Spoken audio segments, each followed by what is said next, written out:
Vaksinasi lindungi diri dan negeri. Vaksinasi jadi cara jitu untuk melawan virus. Proses tahapan vaksin dikawal ketat dengan uji klinis lengkap. Hasilnya, tubuh akan menghasilkan antibodi untuk melawan virus. Lindungi masyarakat dari ancaman virus. Pesan ini disampaikan oleh Kementerian Komunikasi dan Informatika Republik Indonesia.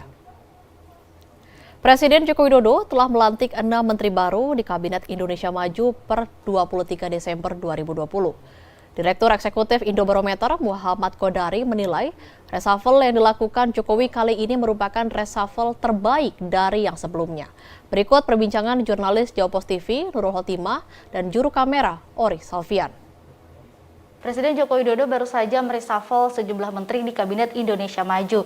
Sejumlah nama yang memang sebelumnya diisukan atau diinginkan oleh sejumlah masyarakat untuk dilengserkan atau diganti karena kinerja yang kurang memuaskan benar terjadi.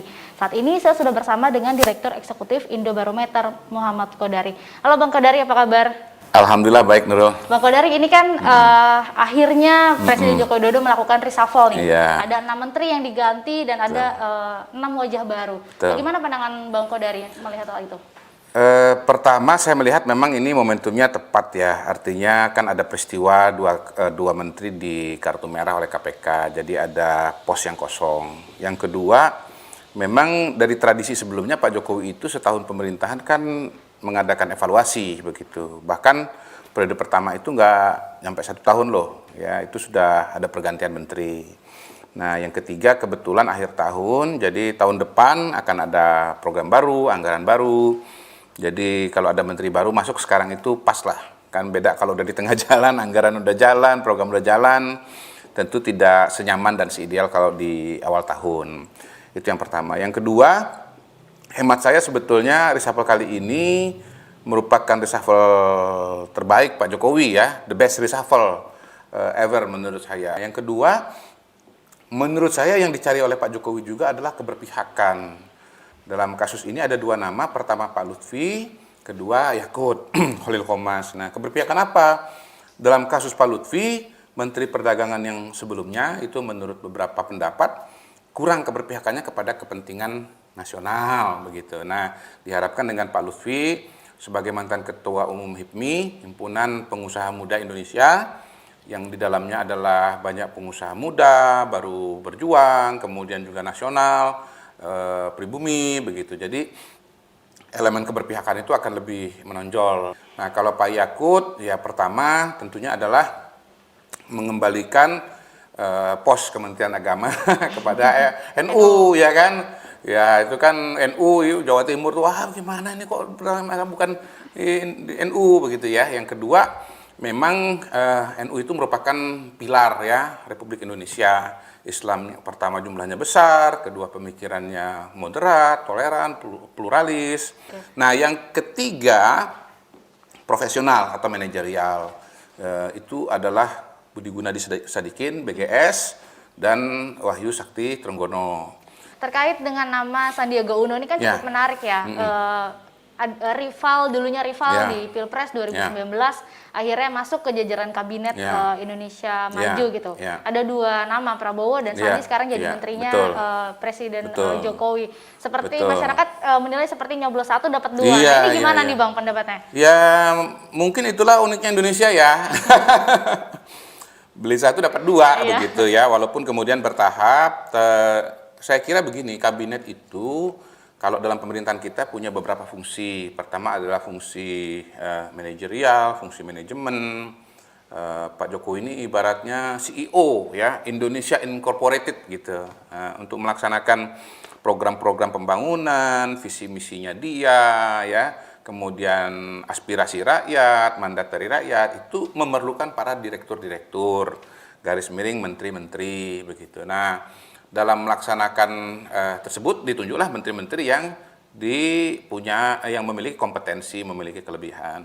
Tapi di sisi yang lain sebetulnya karena kita multi partai ya untuk pembuatan kebijakan, menyusun undang-undang ya itu memerlukan dukungan parlemen dan parlemen itu adalah partai politik. Makanya juga ada akomodasi politik. Nah, yang ketiga politik kita ini makin lama makin membelah gitu loh. Makin lama makin membelah. Ini sorry to say begitu ya, sebuah permasalahan yang harus kita cari solusinya secara fundamental.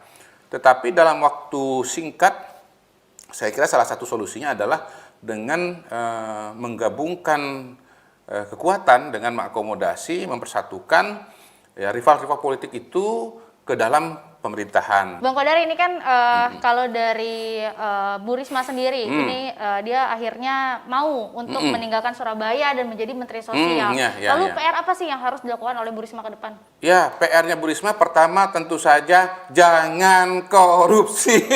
Iya, itu udah paling jelas. Karena itu yang terjadi pada menteri yang lalu, begitu. Apa kata dunia? Kalau seorang Risma kesayangannya Bu Mega, dan saya berani katakan kesayangannya Pak Jokowi juga gitu. Kesayangan masyarakat Surabaya juga. Kesayangan masyarakat Surabaya juga gitu, melakukan hal yang sama dengan menteri sebelumnya gitu. Ya runtuh ini langit, kira-kira kan begitu. Siapa lagi kita mau percayai? Yang kedua, sebagai menteri sosial, beliau harus menyelesaikan masalah-masalah yang terjadi di masa sebelumnya. Nah, ya salah satu yang bisa dimanfaatkan itu adalah temuan-temuan survei dari lembaga seperti Indobarometer, karena kita kan bertanya kepada masyarakat, pernah terima bantuan sosial atau tidak, bagaimana penanganan COVID-19, puas tidak puas, mengapa tidak puas. Problem terbesar yang menyebabkan masyarakat itu tidak puas, bagi yang tidak puas, adalah soal bantuan sosial. Nah, bantuan sosial itu problemnya, satu, datanya tidak akurat. Sehingga ada orang yang dapat beberapa bantuan sekaligus, karena kita tahu kementerian yang memberikan bantuan itu banyak, ya kan begitu kan. Dan kemudian yang ngasih bantuan juga itu berlapis, ada bantuan dari pusat, ada bantuan dari provinsi, dan bahkan juga bagi yang mampu ya, bantuan dari kabupaten kota begitu. Kalau PAD-nya cukup, APBD-nya cukup, itu bantuan dari pemerintah kabupaten kota. Tapi karena datanya nggak akurat, ada juga yang nggak kebagian sama sekali. Kan kasihan gitu loh, padahal situasi dan kondisinya ya sama-sama membutuhkan. Nah, Bu Risma sebagai wali kota itu tahu persis problem di lapangan gitu loh. Karena ujung tombak dari pemerintahan kita ini ya, itu sebetulnya ya bupati wali kota itu ngurus permasalahan hari-hari lah. Ya, anak nggak bisa sekolah, kehilangan pekerjaan, nggak bisa makan, dan seterusnya, itu paham. Oke, kalau pandangan Indobarometer sendiri nih Bang, terkait dengan peta politik di Indonesia, khususnya 2024 nanti. Ini kan melihat Prabowo Sandi dan juga Jokowi Ma'ruf akhirnya menjadi satu di pemerintahan. Gimana nih peta politiknya nanti? Menurut saya juga tergantung dinamika politik ke depan, karena yang namanya popularitas itu, elektabilitas itu juga dia naik turun. Karena popularitas, elektabilitas itu sebetulnya kan opini ya. Sekarang banyak kepala daerah yang elektabilitasnya, popularitasnya itu mengalami kenaikan. Ya ada Ganjar, ada Ridwan Kamil, ada nama-nama yang lain begitu. Nah, apakah kemudian misalnya dengan adanya Bu Risma masuk dalam kabinet, Sandi Uno masuk dalam kabinet, Bu Risma yang tadinya kecil jadi tinggi, Sandi Uno yang tadinya lumayan jadi tinggi, itu kembali kepada masyarakat dan kinerja dari menteri-menteri itu sendiri. Bukan mustahil kalau dianggap oleh publik nggak bunyi, nggak perform, kayak Pak Sandi yang tadinya lumayan malah jadi melorot, kan begitu. Bisa terjadi itu. Oke, baik. Terima kasih Bang Kodari atas waktunya untuk berbincang dengan Jopos TV. Semoga menteri-menteri baru di Kabinet Indonesia Maju bisa amanah dan lebih baik lagi ya Bang ya. Amin. Yang penting jangan sampai terjadi kasus korupsi lagi lah. Kasihan Pak Jokowi, kasihan Pak Prabowo, kasihan Bu Mega, dan kasihan masyarakat Indonesia. Oke, baik, terima kasih Pak Bang Kodari. Ya, baik pemirsa, demikian perbincangan saya dengan Direktur Eksekutif Indobarometer Muhammad Kodari. Dari Jakarta, Nurul Khotimah.